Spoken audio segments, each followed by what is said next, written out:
Il est 16h dans la commune de Dogbo. Le terrain de sport de l'école primaire publique de Dogbo-Zafi, lieu choisi pour abriter la grande finale de cette 6e édition de la Coupe des vacances se remplit du monde. Très sûr mais lentement, les amoureux du football prennent d'assaut la pelouse. Quelques minutes plus tard, le parrain de cette initiative mobilisatrice des fils et filles de Dogbo fait son entrée. Accompagné d'une forte délégation, Bozia Santos Umbuke salue toute la tribune qui s'est tenue debout pour honorer l'homme.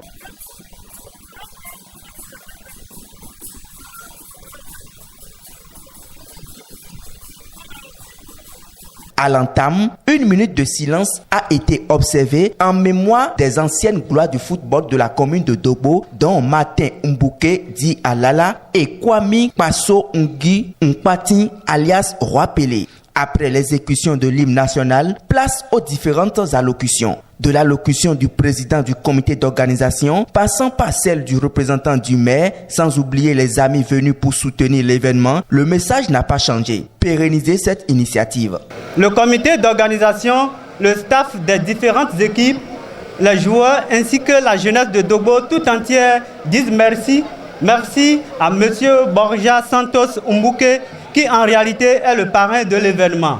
Nous invitons donc tous les cadres de Dogbo, quelle que soit leur obédience politique, à contribuer à la création de cet espace de convivialité, de fraternité entre tous les fils et les filles de Dogbo. Je voudrais passer par cette occasion pour dire un grand merci à ce jeune que personne ne peut me connaître ici, qui a tant fait pour Dogbo et qui continue de faire pour Dogbo.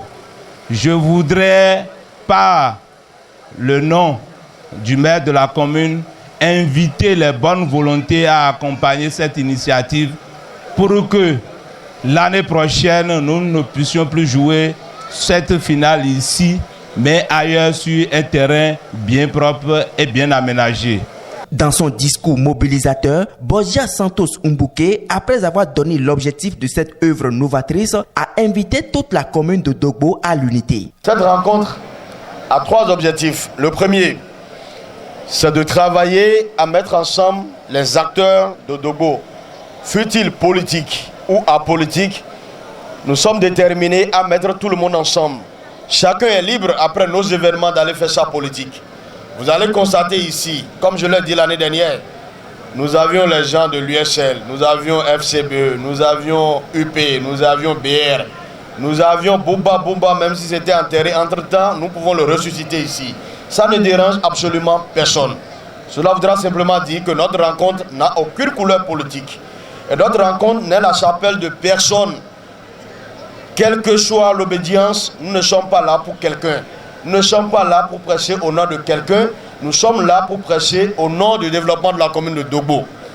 Nous sommes là pour parler de Dogbo et nous sommes là pour appeler les fils et filles de Dogbo à se mettre ensemble et à conjuguer le même verbe pour le développement de notre commune. Ensuite, pendant 70 minutes d'horloge, DDK et Olympique FC ont croisé les crampons pour montrer au public de quoi ils sont capables. À la place, et pour suivre l'événement, nous jouons actuellement 24 minutes de jeu, 0 but partout. 0 but partout et pour le moment le ballon. Et ce n'est pas au bénéfice de la formation des yeux de DDK, la matière le candidat le développement comme mon Michel. Pendant les 35 premières minutes, ce sont les hommes de Madia Epiphane qui se sont montrés très dangereux pour leur adversaire. Ceux-ci ont multiplié les offensives, mais aucune d'elles n'a trouvé le fond des filets de Bessan Samson de la formation des DK FC. 0 but partout est le score sur lequel les deux formations ont été renvoyées au vestiaire. Du retour des vestiaires, les joueurs de Tossa Edouard ont pris le jeu en leur compte en multipliant les offensives, ce qui leur a permis de séduire pendant quelques minutes le public ayant effectué massivement le déplacement.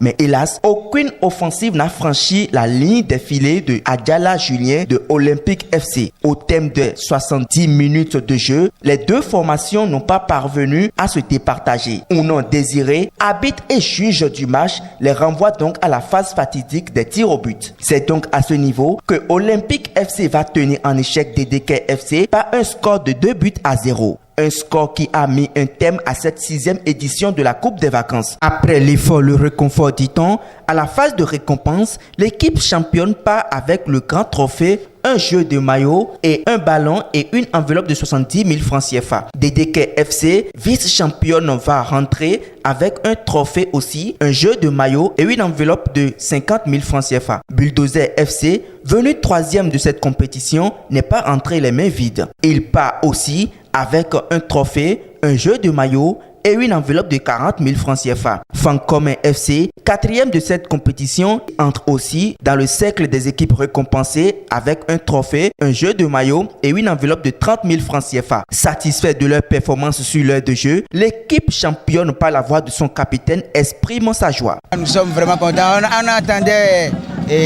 la finale depuis très longtemps et Dieu a exaucé nos prières. On a pu gagner la coupe et puis tout le monde est content. Triste de la défaite de son équipe, le coach de la formation DDK FC livre ici ses impressions au micro de Raoudat Atanda. Moi je remercie Dieu parce que football c'est une jeu. Donc on a déjà perdu, mon équipe DDK FC a déjà perdu, mais ça ne fait rien. L'année prochaine, on peut gagner par la grâce de Dieu. Ainsi se referme cette 6e édition de la Coupe des vacances. Rendez-vous en 2020 pour la 7e édition. D'être soulevé pour enseigne la fin de cette compétition, mesdames et messieurs.